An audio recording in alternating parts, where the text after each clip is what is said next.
Hello there, everybody. Doug the Muffin Man is back tonight, for a review slash discussion of Rurouni Kenshin. Thank you for being here at the very beginning. Now, episode 10 starts off with quite the comical and yet standard shonen start with the Ogahi. I think I'm saying that right. That Karu can't make.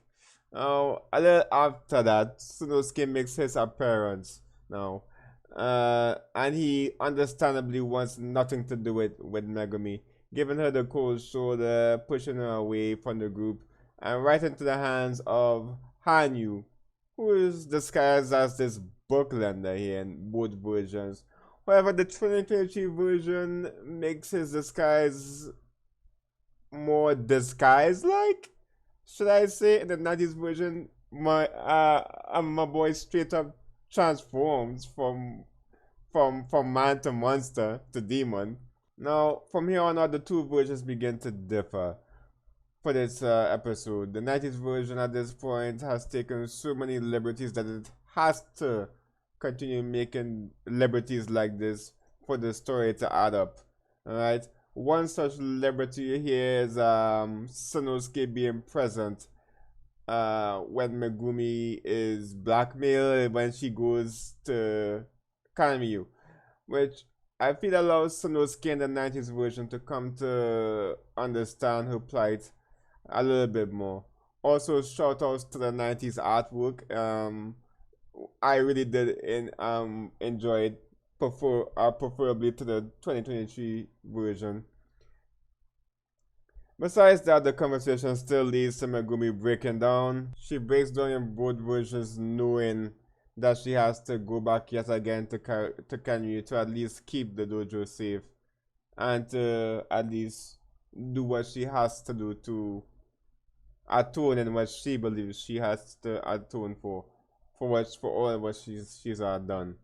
Alright. Now, here's one of my favorite scenes of the episode, because I can understand here why Sanosuke is initially angry. I can understand his frustration, not wanting to do anything, not wanting to help Megumi at all. After all, her actions led to his friend's death. I even disagree with Kenshi here. Him saying that this is not like you is a little bit off, because in my mind, Sanosuke's actions here fit with Sanosuke's personality to this point, right? To this point in the story. So I'm gonna have to disagree with Kenshi here. But the story must go on, and Kenshi convinces Sanosuke, which I feel like the word reason is something that it could be a title for the episode. Megumi's reasoning for moving forward and wanted to help wanted to help them. Miss Kenshi wants to help her in turn. Now, after this point, I don't know, I have to talk about this. You older viewers will probably know what I'm referring to. Um, it's about Shikijo here making an extra early appearance in the 90s version. Now, I watched the 90s version first, then I went to this. So it was kind of jarring to see Shikijo not be present.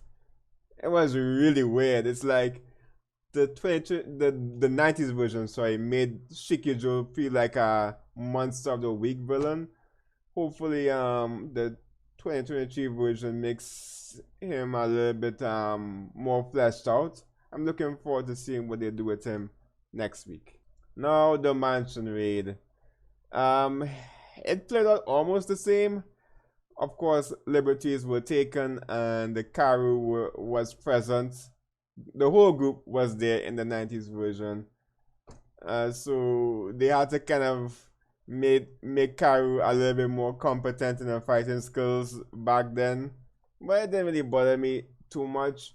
I did like the action in both.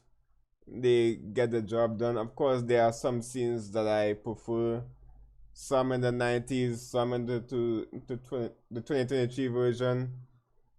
So it's not too bad, I guess. Now, I feel like we get to see firsthand full blown of Kanryu and his cowardice. But I guess he would be a coward too if he was face to face with Batusai, the manslayer. So I guess you could understand why he was like that. But again, I guess you were seeing signs of him being a coward before, but he came across a little bit more cunning than he's a little bit more cunning. He has to be if he's the leader of a group like that. Also, the live action version, which apparently is what the English shit was last week. In the end, that was apparently live action Kanryu.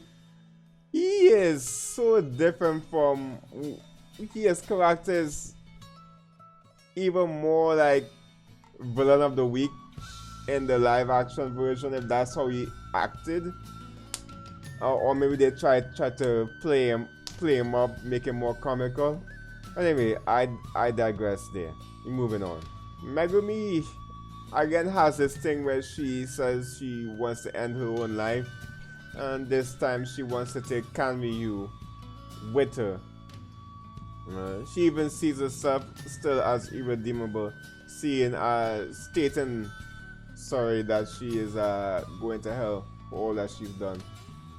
All she can think to do to repent at the moment is to attack Kanryu, and she does indeed get the surprise hit on Kanryu. That beatdown in the 2023 version was brutal. I guess it makes sense because in the 90s version, Megumi misses completely, and here's where another change happens. For some reason, in the 90s version, Aoshi is not the one to stop Megumi's assault. It's Hanyu or Hanya. He basically acts as Aoshi until Aoshi appears in the 90s version. So, weird liberties. Things I have to mention coming from watching the 90s version first. But again, I feel like at least in the modern version, the 2023 version, all these extra scenes with Aoshi lets you it lets you understand the kind of man he is. It lets you understand the kind of character he is. Removing that for, so I guess, to make his eventual meeting with Kenshin more impactful is what they're trying to do in the 90s version, which they don't have to do that to make it more impactful unless I'm wrong, which most likely I am. Alright, and even more liberties were taken here, right, where in the tower scene in the 90s version, dialogue was left out,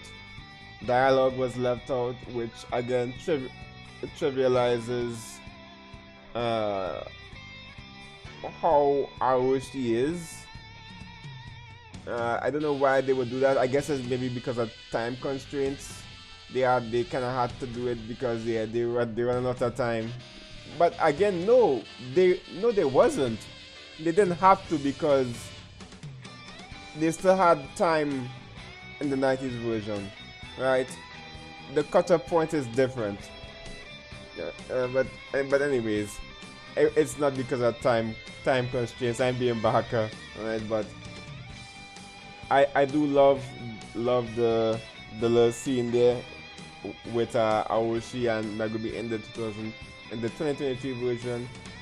Again, more characterization for Aoshi, meaning showing that he's not just a bloodthirsty murderer. He's definitely not like Gine. He definitely comes across as a little bit more honorable as a warrior and won't rely on underhanded tactics to win. Maybe again, I can't remember any like much of the 90s version from what I watched when I was younger. I'm just watching as the episode goes 90s to 2020 as it comes on week by week. But in any case, guys, I digress. This was a good episode for the most part. I look forward to seeing what they do with Shiki Joe next week. How are they going to incorporate him? Is he going to be the same way? I imagine he might be, or maybe I'm wrong. Right? Anyways, thank you for watching. Can you not tell I'm sleepy as hell? So I'm sorry if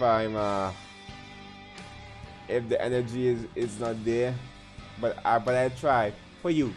Alright, for you guys. I'll see you guys real soon. Okay, goodbye, so long, and farewell. Goodbye. It is out.